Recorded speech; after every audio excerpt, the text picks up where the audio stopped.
চিঙ্কির birthday. School শুরু হয়েছে শুধু 1 মাসই হয়েছিল যে সোশ্যাল স্টাডিজের টিচার প্রভাত স্যার বাচ্চাদের জন্য দারুণ ট্রিপ প্ল্যান করেছে। বাচ্চারা, ছুটির আগে আমরা সবাই মিশে একটা ওল্ড এজ হোমে যাব। Old age home? সেটা কি হয় স্যার? ওল্ড এজ হোম বয়স্ক লোকেদের জন্য একটা স্পেশাল ঘর হয়। যারা কোনো কারণে একলা থাকে, কোনো লোকেদের বাচ্চারা তাদের থেকে খুব দূরে থাকে, তো কোনো লোকেদের কোনো ফ্যামিলিই থাকে না।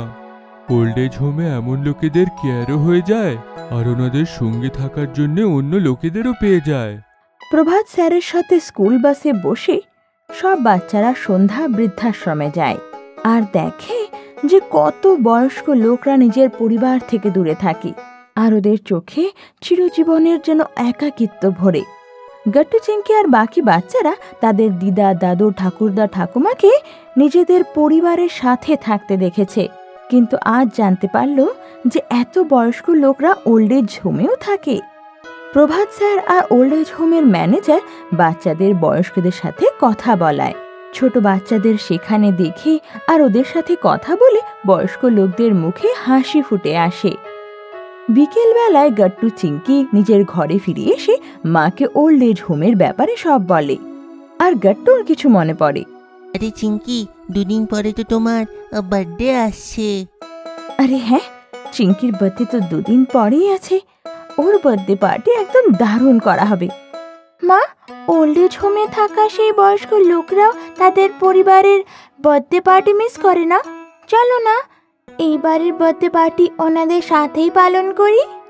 এটা তো দারুণ কথা চিঙ্কি, কিন্তু আমরা ওই ওল্ড এজ হোমের সাথে কি করে কথা বলবো? তুমি চিন্তা করো না মা, আমি প্রভাত স্যারের সঙ্গে আইডিয়া ডিসকাস করব।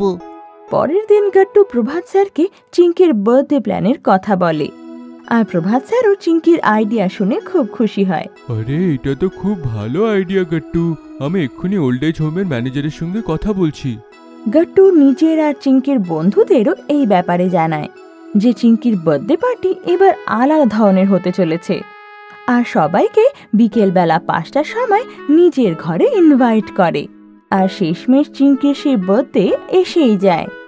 সকাল সকাল চিঙ্কি ঘুম থেকে উঠে সবার আগে মা বাবার থেকে আশীর্বাদ নেয়। হ্যাপি বার্থডে মা। Happy birthday Chinki. দেখো তো টেবিলের উপরে কি রাখা। চিঙ্কি তখন টেবিলের দিকে এগিয়ে যায়, যেখানে কালারফুল পেপার দিয়ে একটা বক্স র্যাপ করা ছিল, যেখানে লেখা ছিল হ্যাপি বার্থডে চিঙ্কি। আরে বাহ, সারপ্রাইজ গিফট! কি এটা? আরে প্যাকেট খুলে তো দেখো। চিঙ্কি খুব এক্সাইটেড হয়ে প্যাকেট খোলে। ভেতরে একটা বই ছিল, ইন্সপিরেশনাল উইমেন অফ ইন্ডিয়া। এই বইয়ের মধ্যে মাদার টেরিজা, কিরণ বেদির থেকে নিয়ে ম্যারি কম আর ইন্দিরা নূয়ির লাইফ স্টোরি আছে।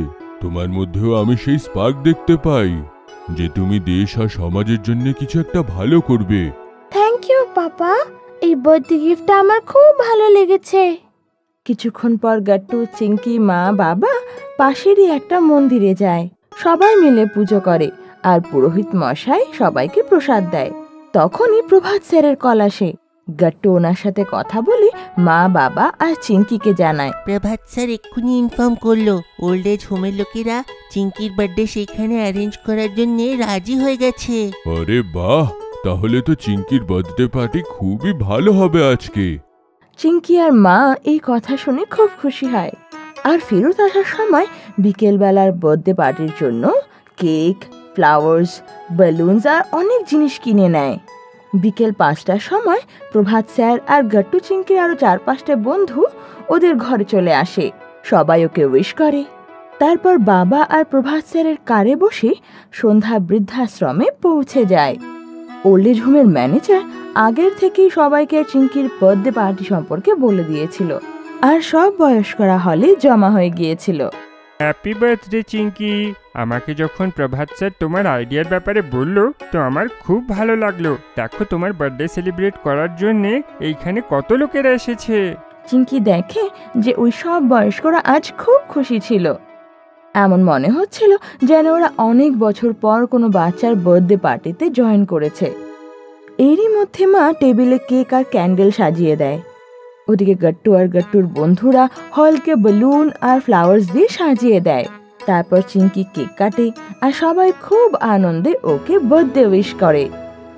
তারপর মা আর গাট্টু মিলে প্লেটে কেকস, ওয়েফার্স, সিঙ্গারা আর আরো দারুণ দারুণ খাবার রেখে দেয় আর এক এক করে সবাইকে দিয়ে দেয়। ওদিকে গাট্টু আর চিঙ্কির বন্ধু হরি আর রাজু একদিকে মিউজিক সিস্টেম আর স্পিকার সেট করে আর একটা রকিং গানে গাট্টু আর হরি নাচানাচি শুরু করে দেয়। চিঙ্কি মা, বাবা আর প্রভাত স্যারের সাথে সাথে সব বয়স্করাই এটা খুব এনজয় করছিল আর তালি বাজিয়ে গাট্টু আর হরিকে উৎসাহ দিচ্ছিল। তখনই হঠাৎ মিউজিক বন্ধ হয়ে যায় আর লাইটও চলে যায়, চারিদিক অন্ধকার। আরে এটা কি হলো?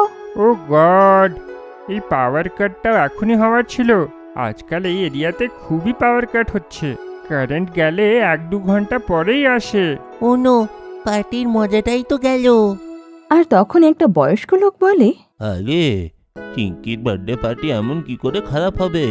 এইটা তো চিঙ্কির স্পেশাল বার্থডে পার্টি। আর 3-4টে আরো বয়স্ক লোকের সাথে তিনি কোথাও একটা যান আর 5 মিনিটের মধ্যে ক্যান্ডেল নিয়ে চলে আসে।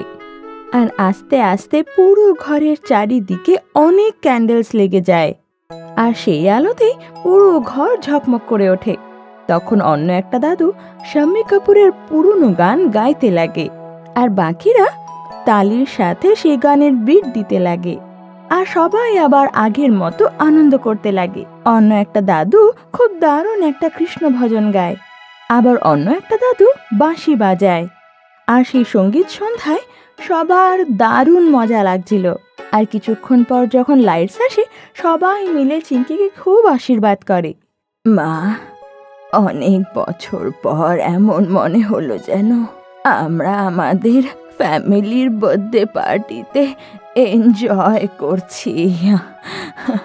তুই সত্যি আমাদের খুব খুশি করেছিস।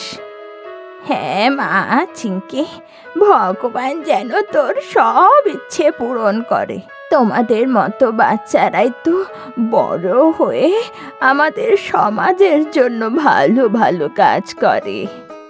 খুব ভালো হোক তোর। হ্যাঁ চিঙ্কি, ঠাকুর তোমাকে খুব আনন্দ দিক। তোমার মতন বাচ্চারাই বড় হয়ে সমাজের জন্য কিছু একটা ভালো কাজ করে। এইসব শুনে চিঙ্কির মা বাবাও খুব প্রাউড ফিল করে। চিঙ্কি, এনাদের ভালোবাসা আর আশীর্বাদের থেকে বড় গিফট আজ তো কিছুই হতে পারে না। আর এটা শুনে চিঙ্কির মুখেও খুব বড় হাসি এসে যায় আর সবাই মিলে বলে, হ্যাপি বার্থডে চিঙ্কি।